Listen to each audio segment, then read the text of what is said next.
Okay, folks, hope you're having a good day. Today our lesson is factoring quartic trinomials.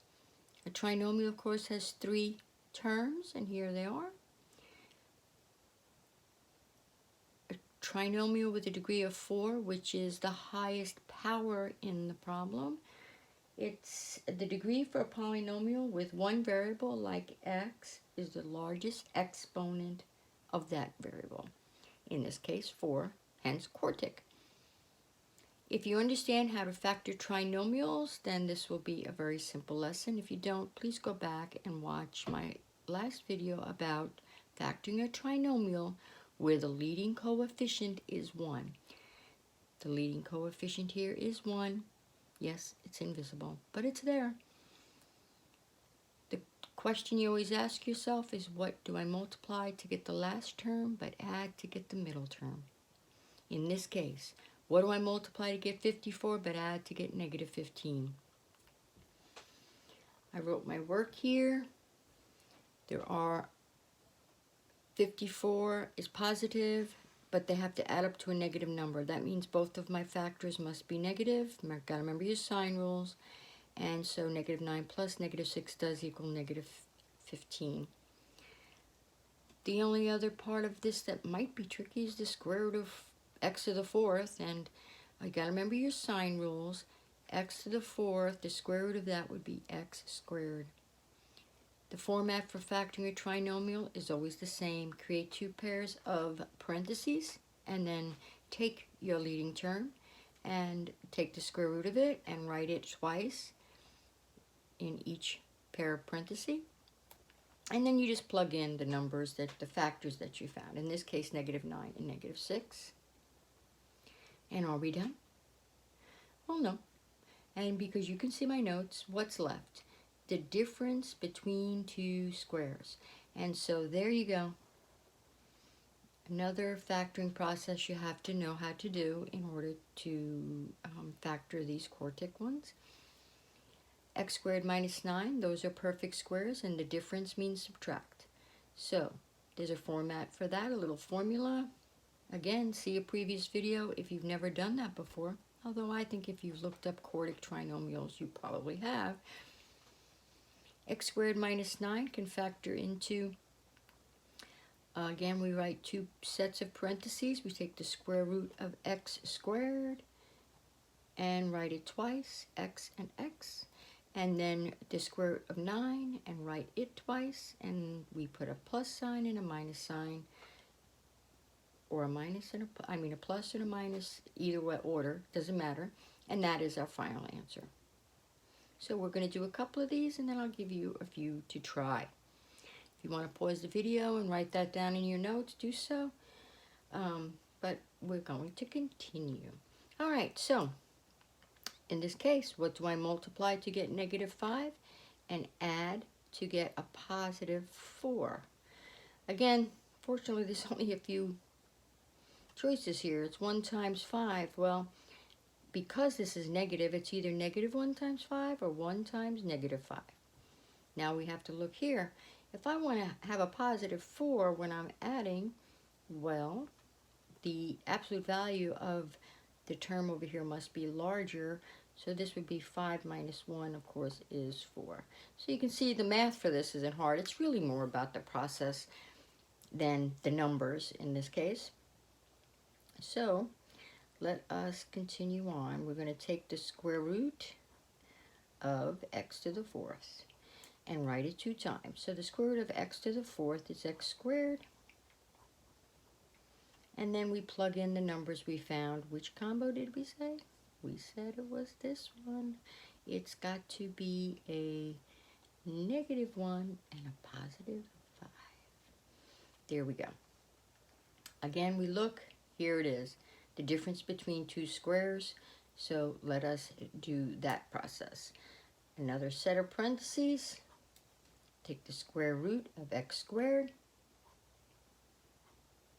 Write it 2 times. The square root of 1 is 1. And then we're going to put a plus and a minus sign. What happens with these? Nothing. Just stays itself. And we have done it. Okay, example 2.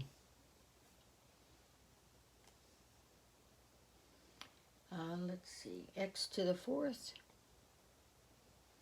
minus 13x squared plus 36. Okay, folks, what am I going to multiply to get the last term of 36, positive, and add to get a negative 13? Again, we have to remember our sign rules, because if I'm multiplying, I need a positive number, and like 9 times 4 is 36, but of course 9 plus 4 doesn't equal a negative number. However, if I remember my signs, if I multiply two negatives, I do get a positive because I can make a plus sign with them. And but negative 9 and adding that, I do get a negative 13. So that's my combination. Let's come back here. Two sets of parentheses. The square root of x to the 4th is still x squared. Are you noticing a pattern with this? And we plug in the two numbers we just found, negative 9, minus 9, and minus 4. Now hopefully you're looking at this and saying, you're not done, Miss Malone. And in fact, we're really not done, because both of these are binomials that are the difference between two squares. So let's finish it up. So we're actually going to need 4 sets of parentheses, but I'm just going to do each one at a time. So x squared minus 9, square root of x squared is x, and I write that 2 times. The square root of 9 is 3, 2 times, and what goes in the middle, folks? You know, a plus and a minus sign, yes. And let's do the same thing again, another set of parentheses, and the square root of x squared is still x. Square root of 4, you know, it's 2. And then we put a plus and a minus sign. So this answer actually ended up with 4 terms. As you can see, factoring quartic trinomials is not a difficult task, really, if you understand the basics of trinomials and the difference between two squares. It just looks a little harder because of that 4 there. And of course, part of the problem that we all have with factoring is that getting used to all the strategies. So hopefully between all these little lessons that you have really gotten used to the difference between two squares, recognizing them and doing them quickly, and of course factoring trinomials, which is a challenge for a lot of students. All right, so as you can see on the bottom, I put a you try. Here are your problems.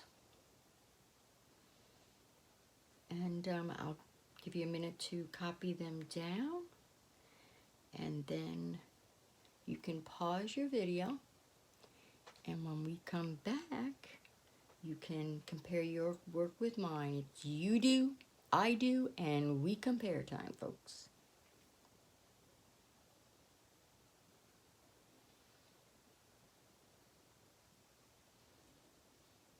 All righty, hopefully you paused and you actually did your own work, and now you've come back, and here it is. Answer to number 1, and I tried to write out as much as I could. Notice these were the sum, yes, of 2 perfect squares, but remember, don't ever get tricked. That cannot be factored. And I decided to do the check here. I always say we should check, and we do check as we go along, but a more formal check, you could use FOIL or the Punnett square, and I wanted to give you an example of what that looks like. Some people like it a lot, where you line up the factors on both sides, and then you multiply these, like x squared times x squared is x to the 4th, x squared times 1, 4 times x squared goes in this box, and 4 times 1 goes here. I yellowed in the 2 that you usually can combine, and you can see that this was, in fact, the same as our beginning term. So checking work can be an important thing, and I don't do it often enough, probably because of the length of the video, but I hope that gives you an idea of a different way of multiplying binomials. All right, folks, I hope you did well, and it was great having you today. We have accomplished our task, factoring quartic trinomials. You guys have a great day.